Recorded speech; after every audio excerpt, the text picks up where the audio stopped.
Hello and welcome to No Look Reviews, where you watch United games so you don't have to. And what a game we've watched, Ahil, today. It was an amazing one. Everton 0, United 3, goals galore, finally for the first time this season. So let's get right into the lineups, Ahil. Yep.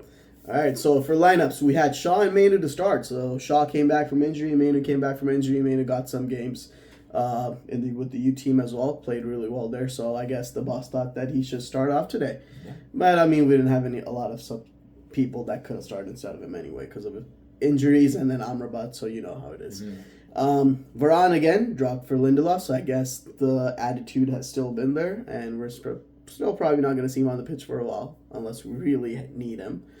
Dalot starts over Aaron Wan-Bissaka, which I don't exactly understand because I think Wan-Bissaka has been doing really well in the past couple games, like whenever he's come on, whenever he's played. But maybe he's just saving him for... I think I heard in the game he's coming back from an illness, actually. Oh, okay. So it must have been something he picked up during the break. Yeah, could be a knock, could be anything like that. Fair enough. And then, Martial at strike because, unfortunately, Højlund is out injured. But Martial did get a goal today, so I guess more goals than Højlund in the Prem? I'm just saying, But let's start off. You want to start off with the game? All right, let's start off with the game. Yeah. So the game starts. Rashford gets the ball on the right, passes it to Dalot. Yeah. Dalot with a cross, which was, I don't know, it was like... It was a misplaced cross. Let's just like cross it, inshallah. Hope for the best. Yeah. I think we've just saw the goal of the season, Ahil. It definitely has to be. It has to be the goal of the season. You need to fucking come up with something crazy if you want to beat this one for goal of the season. And it's unfortunate that we were setting up our camera for live reactions, and as we were setting it up, we saw this happen. And it was fuck. It was beautiful. It was amazing. I don't know how he pulled it off. I know how someone like Garnacho pulled it off. Fucker can't score a one-on-one against a keeper, but he'll score that. I mean, if you don't know what we're talking about, he scored a bicycle kick, which is basically an overhead kick. So basically, it's like somersault, reverse, fucking, I don't know what to call it, but it just... leapt up like a mermaid and just the best up. Contact with the ball he would probably have in his career. So, great goal, great start. Yeah. And, I think they saw the script. Yeah. They saw the script today. That, we finally deserved a good United game. So, that was the start. And United, kept control of the ball. Mm-hmm. We saw more and more of Mainu and what he's about. And that was fun. I think he's the best midfielder in Premier League history. Right? Let's just end the debate right now. Okay. We've seen enough. We've seen enough. I can't We've do seen that. enough. We've seen enough. There's skulls. I can't do that. I can't do that to my ball Scholesy. I think him and Scholesy in the midfield. I think he just about edges it. Yeah, man. Yeah, I think Kobe Manu was the best midfielder. But the energy that the kid brought in, he was playing all over the pitch. He was controlling our midfield. The only player that was as composed as he was, it's crazy how composed he was on the ball. Yeah. Is his first senior start? Or his first Premier League start. First Premier League start. We had Goodison, who are just coming off of a 10-point deduction. Oh. The crowd's roaring, and this kid just... He didn't even budge. He didn't give a fuck about anything. He just played his game, and he went on with the ball. I don't know. He was doing... you mentioned him. Pogba-esque. If the version of Pogba that we wanted that we wanted to see is probably somewhere within Kobe Manu. His long balls could use a little bit of improvement, but you could see the vision there. He definitely has the vision. He definitely knows what he's trying to do. The movement on the ball, the body feints, just beating defenders in the high press, as making it look as easy as he can. And then, it was amazing. It was fun to watch. Yeah. I told you this during the game. Let Amrabat go, and then sell Casemiro. We don't fucking need them. Even Eriksen at this point, I'm just keeping him there for the experience and for someone to help Kobe kind of evolve into the player maybe that he wants to be. Yeah. But other than that, Casemiro and Eriksen have no other place in the team for me. I wouldn't be that harsh to Casemiro. I know. If he wants to stay, obviously, he's Casemiro, but this kid has shown what he's about. Yeah, and exactly. It's gonna be exciting to see more of him going forward. And this was the perfect start. Yeah. Everton eventually grew into it, And I don't think this was Mainoo's fault. It's just that you have Scott McTominay and Bro in the midfield who weren't able to hold on to the ball. He's a box crashing midfielder. He's not even a player that plays box to box too much anymore. But yeah. And so Everton eventually grew into the game, had loads of chances. I want to talk about two in particular. One, which was a cutback again to Decore, and I don't know how we're gonna solve this problem. Like we keep, conceding these chances from cutbacks, and one time or the other we're gonna concede again. The thing is, Mainoo was there a lot of the times to cover up. He did more than I've seen Casemiro or any other CDM at United do. So. Yeah. I did see that from him, but again, we're still not good enough at like covering our man, and I don't know what's going on at the edge of the box again. And not just Mainoo. I think throughout the game you saw like people getting in front of the ball. That was good to see, but the fact that we're still conceding these chances, I think that's something we need to cut out completely. Yeah. But yeah, the Decore chance, I think that was a horrendous miss. Like he should at least hit the target from there. Like he's like that player for Everton though. Like whenever you need someone for a cutback in the box, he's the midfielder that comes in and scores goals. So it was surprising to see that from him. And then another chance for Calvert-Lewin. Again, someone like that's his skill set. That's his bread and butter. That's the one thing he does. Like and he got it over the bar. It's kind of crazy. There's another one that Onana saved. I don't think that was off Calvert-Lewin, but. No, so the initial chance was a Calvert-Lewin shot, and then there was the right winger. I don't know who it was at that time. It's probably McNeil. Hit it off Onana, almost went in because of Maguire. Oh yeah, that one was, and then Mainoo on the line. Yeah, again, he had a great game. He had a great game. He was all over the place. For sure. He even at one point he was in Dalo's position trying to cross the ball up on the pitch. He was on left wing at one point. He was back in the on the goal line clearance. I don't know, man. I would love to see that heat map. Yeah, it'll be really interesting to see how he's played. He's been a crazy good player. But yeah, as you said, Everton grew into the game. They had a lot of big chances that they wasted. At halftime, we could have easily been down 3 or 4-1. Yeah. And at the end of the game, we saw the statistics. Like they had like 24 shots with 6 on target. We had like 9 shots with 4 on target. Yeah. We got 3 goals. Lucky finishing, like good finishing. I don't know, like good. Those are good finishes. Those are like easy kind of goals that actually Garnacho's goal was not supposed to go in, but it went in. 0.08 xG. Yeah, that's what they told us. So, but yeah, we could have easily been down 3-4-1, and then at the end of at that point, I don't think United would have come back or scored the other 2 goals that we did in the second half. But yeah, ended off with the first half, halftime. Came in second half. Pretty balanced. Nothing crazy.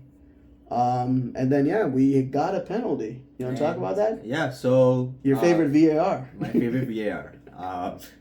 So I think it was Bruno who passes the ball to Martial. Martial first touch past Ashley Young in the box, and then he falls down. And the referee... I thought it was a penalty right away. Yeah. But the referee gives Martial a yellow card for simulation. And at that point, I was like, okay, it's one of those days. VAR is going to fuck us over again. Everton's going to score, and we're probably going to lose the game after that. But luckily for this time, we saw some common sense. VAR told the referee to go back and look at it again. Clearly, you can see as Martial puts the ball past him, Young sticks out of the leg, makes contact. Clear penalty. I don't think there's any debate on that. And then Bruno, the captain, there's been a lot of debate about whether or not he's a good captain. And I've always thought he was, and I've always had my doubts. I'm not gonna lie. And today we saw an example of why he is. Like Rashford's struggling for goals this season in the Premier League, only 1 goal so far, and gives him the ball, and big pressure, responsibility, and he gives it to Rashford to take it and boost his confidence. So, let's talk about the Rashford penalty. You didn't want to see it, so I was. I mean, if we're probably gonna post the live reaction later on, but I was just like hiding my face. I was like, I don't know, man. The man.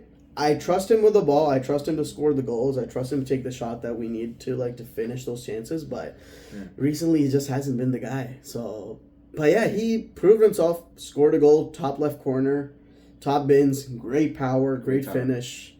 Goalkeeper had no chance at all whatsoever. And then, he was happy. He did see a boost of confidence in him. Yeah. Throughout the game later on, he tried to take on defenders, tried to dribble around, do his thing. Obviously, nothing really came off for him. Yeah. There was 2 other chances where he got close to the box, into the box, where he could have squared the ball to, at one point, Garnacho or Martial. He had 2 options, Garnacho at far post and then Martial at the edge of the box. And then the second chance was where he could just square the ball to Bruno or take a shot. So he still messed up his decision making there. He crossed the ball to Garnacho on the first chance, and that cross was from his left foot, which again, weaker foot, not a great cross. Garnacho had to really jump for it and try to go for the ball. And obviously he didn't go to the net. Yeah. Second one, tried to pass it to Bruno. There was a defender right in the middle covering the pass. He could have just gone for the shot, honestly. I could trust him with that shot. Yeah. At least, if anything, we would have at least maybe gotten a rebound, maybe gotten a corner. Yeah. Maybe a goal. Who knows? You never know. But yeah, again, if he tried a little bit better, maybe that pass gets to Bruno. So that too. So he still has those situations where he messes up here and there. Yeah. But yeah, I mean, the penalty was still great. So not taking anything away from the guy. Hopefully he gets his confidence back and we see more of him. Yeah. And then after the penalty it was game over. And then United just took control completely. Try to create lots of chances like we discussed. Didn't come off most of the times, but it's good to see that you're finally taking a lot of counterattacks back and forth, kind of. But yeah. And then we scored a third, and this was a good counterattack. Ball comes into Pellistri, dribbles with the ball, carries it forward, passes it to Bruno, and then Bruno with a great pass, through the defenders to Martial. And we see glimpses of Ballon d'Or Martial. The Ballon d'Or clause. What could have been on? I don't know, man. Yeah. But it was a great finish. But yeah, great finish.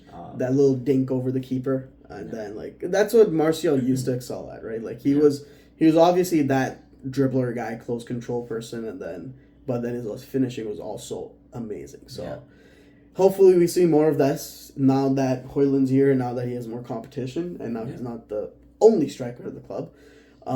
We can finally, hopefully, see some more coming in from Martial. He did put in some good work today. So his work rate was not as bad as it used to be.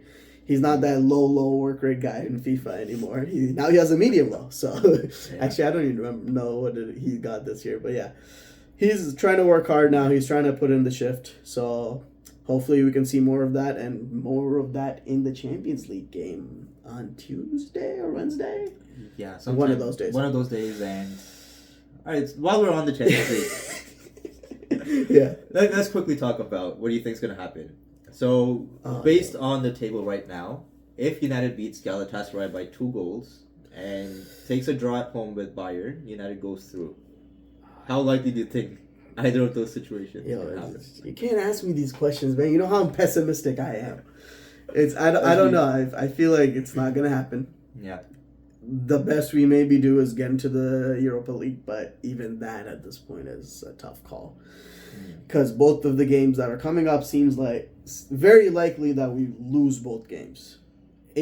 I can say I have some confidence that United has a chance to beat Galatasaray. Beat them by 2 goals might be a little stretch, but we'll see. We'll see. You never know. There's a lot of things that can happen. The confidence is building up in the team. We have been on a good run of form. Knock on wood. I don't want to jinx it at all. Best 4 team in the league. Yeah, so and a lot of teams at the top are dropping points in the Prem, not in the Champions League. So in terms of Champions League, we'll just have to see, man. I just hope that this confidence builds up and we keep building on the performances and keep going. And Manu puts in the shift in the Champions League as well, because we definitely need that. Yeah. But yeah. I predicted a 1-0. So I'm gonna stick with that because I think it's gonna be really tough going to Turkey and trying to get a result. So I don't know. I don't remember what I predicted. I predicted a draw or a loss against Galatasaray, probably. Yeah. But I think it's going to be really, really difficult. And I'm still gonna stick with my 1-0. I don't think we beat them by 2 goals. Yeah, it's going to be really difficult. All right. I'm sure Galatasaray score at least 1 goal. So that's gonna be all right. All right. So let's move on to the title race. Oh, yeah. Apparently, United has a crisis season. We are 6 points behind first place. That's crazy. And 2 points behind Tottenham, which were supposed to be favorites early on in the season. I mean, we're already at the Tottenham topic, so let's start off with that. Villa versus Tottenham. A 2-1 loss for Tottenham. They started off the start of the game, 2nd minute or 3rd minute, I think Kulusevski got a crazy chance. He dribbled around the defenders, got to the 1-on-1 against the goalkeeper, hit the post. That was unlucky. Yeah. Unlucky or just not, I don't know. Kulusevski normally finishes those chances, but that's crazy. But either way, eventually they got a 23rd minute corner. Yeah. Ended up with Lo Celso at the edge of the box, who took a nice shot. It was a good connection, good shot. Martinez would have saved that, but for one of the defenders at Villa, just hits the thigh and just goes away. And it was kind of sad. But right after that, right off the bat on the kickoff, Watkins scores, but again, offside.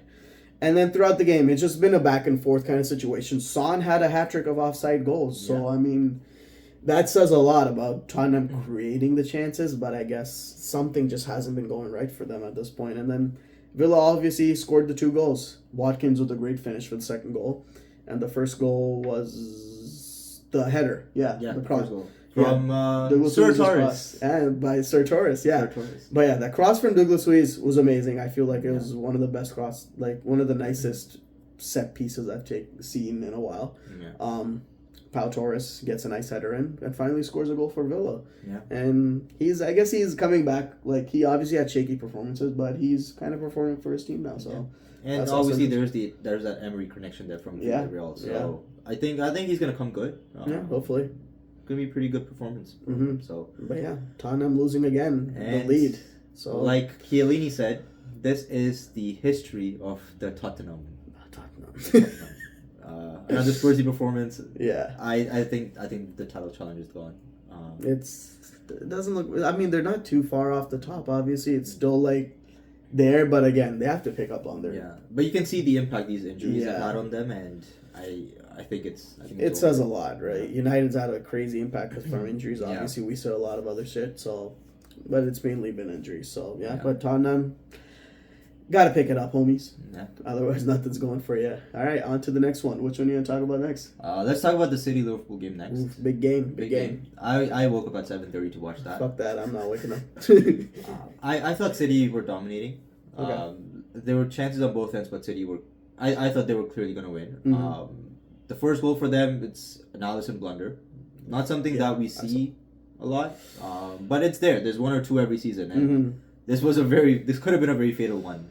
I think he slipped while taking the drop kick. Yeah. And then falls to the City players. I think falls to Ake. Dribbles past Trent and McAllister like it's nothing. Stupid one. Yeah. And then passes it to Haaland. And Van Dijk and Matip, we thought they were back in form, like best defense in the league. But no, like clear pass to Haaland between those two guys, and Haaland with a good finish. 50 goals in 48. I don't remember the exact stat, but he's definitely broken the record, right? Yeah, so the fastest player to score 50 goals, and it's crazy, amazing. Ballon d'Or player, yeah, I mean, let's not get into that. But Liverpool, they're getting rinsed. I think Trent was getting rinsed every single time he was against Doku. I think the stat was he got dribbled past 7 times. That's crazy. That's shocking. That's a lot. But we know that. Like you and I, we've discussed this a lot. Doku's amazing on the ball, and Trent is not a defender. So no. Doku's too quick. And even one of the best defenders in the leagues, like they would struggle against him. He's too quick. Yeah. But yeah. But unfortunately for Doku, I think this time his end product was missing, or else City could have been clear. But luckily, in the 18th minute, Salah passes the ball to Trent, takes a good touch, and instinctive finish. Yeah, it was a great finish, bottom left corner. Yeah, good power. Ederson really had no chance. Maybe if he reacted a little bit quicker, maybe he gets it. But no, not really. It was a good finish. Not taking nothing away from Trent, and not taking anything away from Ederson. He's a great goalkeeper, but this time around, couldn't do anything about it. Yeah. And 1-1, and it was pretty much like towards the end of the game, so that's how it ended up being. Yeah, and good for us, because they both drop points, gives us, a chance to close the gap. Yeah. Maybe, I don't... Do you think we're going to win the league? No. We're making the top 4, that's the best we could probably do. Top 4 is a big... Because, the way Aston Villa is playing, the way Newcastle's playing, the way, all of these top teams are playing right now. Even Chelsea's played some really good games. Obviously, they fucked up against Newcastle, which is probably what we're going to talk about next. But yeah, again, it's crazy how this season's going. A lot of teams We said Tottenham was going to win the league. They took the L's. Arsenal did not have the best starts. They're still having shaky performances. Man City had a great start, but now again they had a couple of games that they just haven't been able to pull off the win in. Liverpool, everyone thought they just did not have a CDM and they probably don't have a good setup and aren't going to really work out, but they've been making it work and the new system's been developing well. Obviously there are some holes in the system that teams take advantage of, but they always come back off the 1-0 down or 2-0 down, whatever they are. They always come back. So it's been a crazy season. And Aston Villa, let's not forget them. I'm not forgetting about them. They've been going. Yeah, so I think they're level on points with City and Liverpool, and they're 1 point behind Arsenal. So it's a crazy close top 5, top 6 right now. So it's gonna be fun. It's gonna be fun to see throughout the midseason and how it plays out after Boxing Day and how we go into the new year. But yeah. Next up is Newcastle and Chelsea. All right, go take it away, Al. Take it away. All right, so game starts off pretty much back and forth. It's a really good game, close game. Yeah. Again, we're coming off of highlights. I haven't seen the game as a whole, but the first goal comes off from Isak, a great pass in. And Chelsea was trying to play an offside trap, right? And Cucurella gets caught off because he didn't move in time. Yeah, and Badiashile leaves his guy. Yeah, so. Badiashile tries to rush up to the edge of the box to stop the pass with his midfielder, which is his midfielder's job, not his job. Yeah. And obviously the striker is just open for a pass. And the young kid, Miley, put in a perfect ball to Isak, who perfectly finished it. I trust Isak. Isak's a great player. So he's a great player. Scores 1-0. Yeah. Then Chelsea get a free kick at some point, and Sterling puts in a great fucking free kick top left corner. You would not expect it from Sterling. Not in the longest time. I would not expect him to take a free kick. The clumsiest of finishers I've seen in the Premier League. Man City, he used to get a lot of chances, but just never, a lot of times just didn't finish the shots. But crazy, good free kick. Mm-hmm. And the only goal that Chelsea scored that game. That's true. Yeah. And Thiago Silva messing up for a jolting goal. We're playing a high press. That was in the second half. It was a very eventful game. Gordon putting in a great cross for Lascelles to score. Yeah, that was the second goal. That was an amazing one. Yeah. And then before the last goal, Reece James getting a little too frustrated, being the captain of the club. You can't do that, man. I understand it's a frustrating game. You're losing, you're 3-1 down, but you got to come back. You got to keep a stable head. You got to... Don't be a Casemiro. But yeah, he ended up losing his control, losing his discipline, tackled, and got a red card. So, and at that point, the game was really over. Gordon was open. There's no right back to really cover him up, right? So... Yeah. Gordon gets the fourth goal. He runs in behind, gets a nice ball from one of the midfielders. I don't remember. Sorry, but yeah. No, it was a through ball from Almiron. Oh yeah, Almiron. Yeah, outside foot. Yeah, I remember now. Yeah. Trivela to him, and then he scores a nice finish. But yeah, it's funny to see Chelsea coming off of 2 really good games. Yeah. And then just shattering. Newcastle coming off a really bad game and coming back. That's true. It's. Again, that shows that this year has been really shaky for each club. Every club has shown its weak points. Every club has shown its positive points. Like there's holes in every team right now. No team is perfect, but the closest to perfect, obviously, I guess at this point, the treble winners. Unfortunately, I hate to say it, but they're probably the closest to the most complete team in the Prem at this point. True. Yeah. So even without De Bruyne, that's a lot to say. Without KDB. You think so in the Liverpool City game, Alvarez misses a clear cutback. You think De Bruyne scores that? De Bruyne probably isn't even in that position. Really? I think he crashes into the box during those times. The thing is, he doesn't always crash into the box. He's always the guy that's trying to put in the crosses and creating those. Like Alvarez is playing a completely different style of play. Alvarez is that space manipulating type of guy, and De Bruyne is more the guy that's on the ball and crosses the ball. Like Haaland would get a lot more crosses into the box if De Bruyne was playing, and those crosses would be insane, as we all know. So, I mean, if he wasn't there instead of Alvarez, does he finish? Most likely, he does have a better, weaker foot. He does have a better shot, I guess, maybe. I mean, I was better control on the ball. I was watching a compilation the other day of De Bruyne's long shots, and surprisingly, a lot of them from his left foot.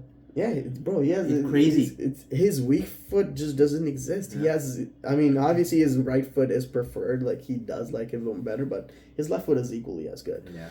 And that's the thing with talented players, like the big players.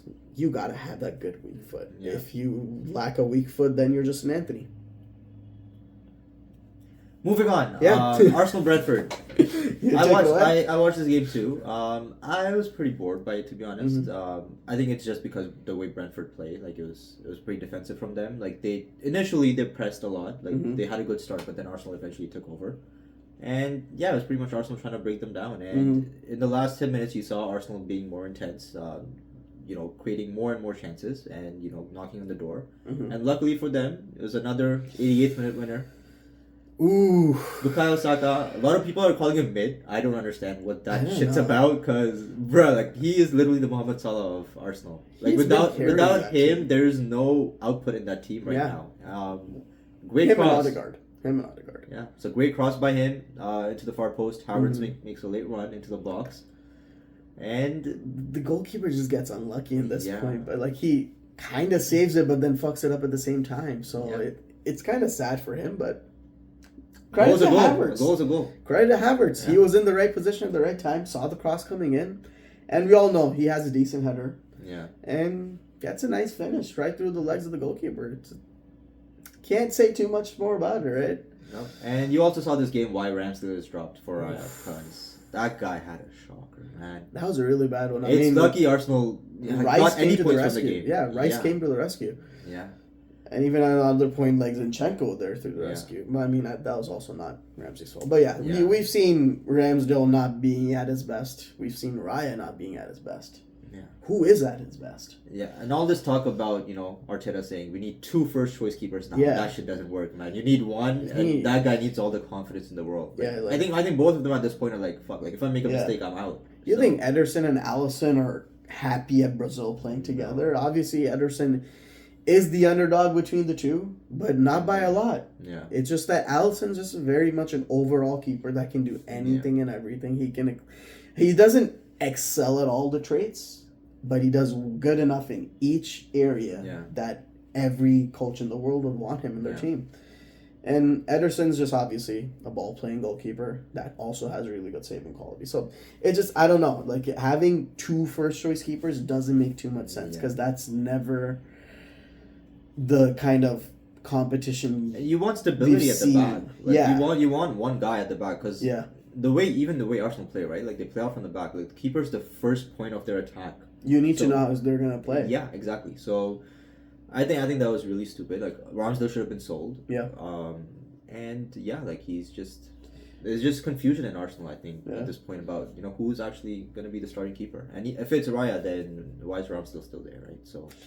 I mean, the competition's good at this. I think for this year, it's fine. Like they can figure out who the better goalkeeper is. Like this is the test, right, for the 2 goalkeepers. They'll find out who's better, keep him, get the other one out, and then kind of go from there. Because you got to focus on one keeper, one main dude, train him the way you want to, and then see how it goes from there. Because hopefully they excel, they bring you the qualities that you need in the club, and you can go from there. But yeah, it's a really weird situation at Arsenal too. Again, comes back to the weird season that we're having this year, right? It's gonna be a great title race though. I'm excited to see how it shapes up after the Christmas season because you have loads of games and then you're halfway done the season and then okay, who's actually in this title race. So, and then the January transfer window can change a lot of things too. Yeah. So.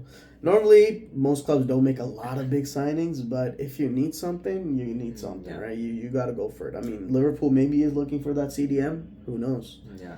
Typically, it's used by relegation battling clubs, right? Because you need players to save you. Like you need them to bail you out. The big teams usually they plan everything around the summer. Mm-hmm. A lot of the time it's because they're buying from other teams, other big teams, and they don't want to let their players go in January, right? So, but it'd be interesting to see if there are any smart deals made this summer. Or this January, I would say. Yeah, because it's always about I lose the player, they gain a player. Do they get an advantage over me? Yeah. I don't really want that. I'd rather lose that money, right? Yeah.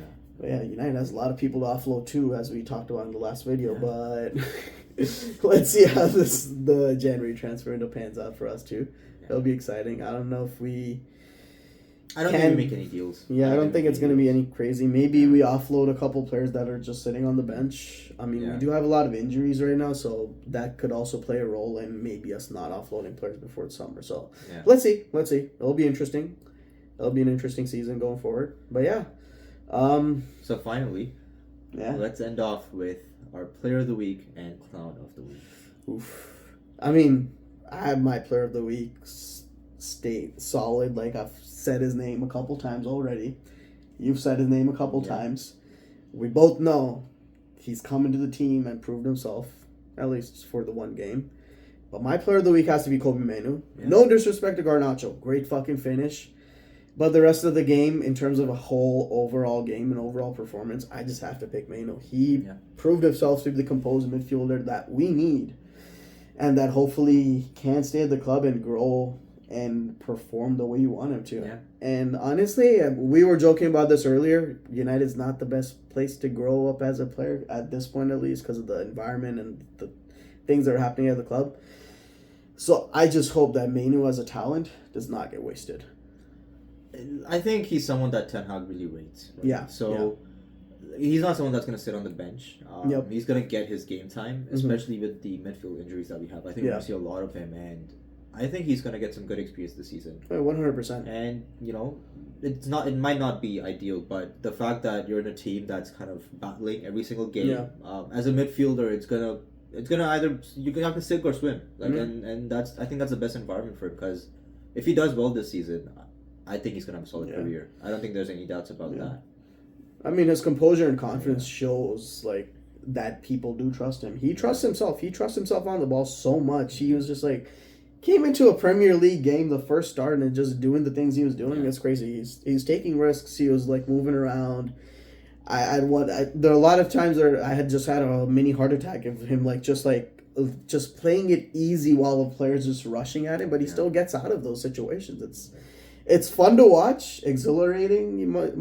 Many people would say so. Yeah, he's definitely my player of the week. I agree. I agree with every single thing that you've said, and like I said, he's the best midfielder the Premier League has ever seen. So Kobe Manu's our player of the week. Yeah. And honorable mention to Garnacho. Obviously, that goal was fucking insane. Yeah, I wish we could show our live reaction. Yeah, it was crazy. We were shouting. Yeah, because the roof was off, man. Like, it was crazy. It's gone. But and we move on to the clown of the week.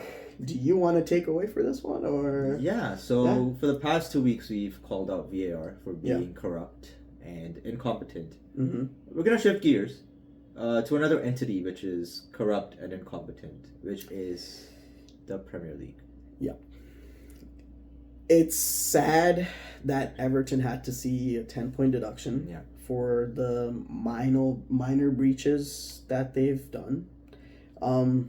As true as they might be, we've seen other teams get... Not one.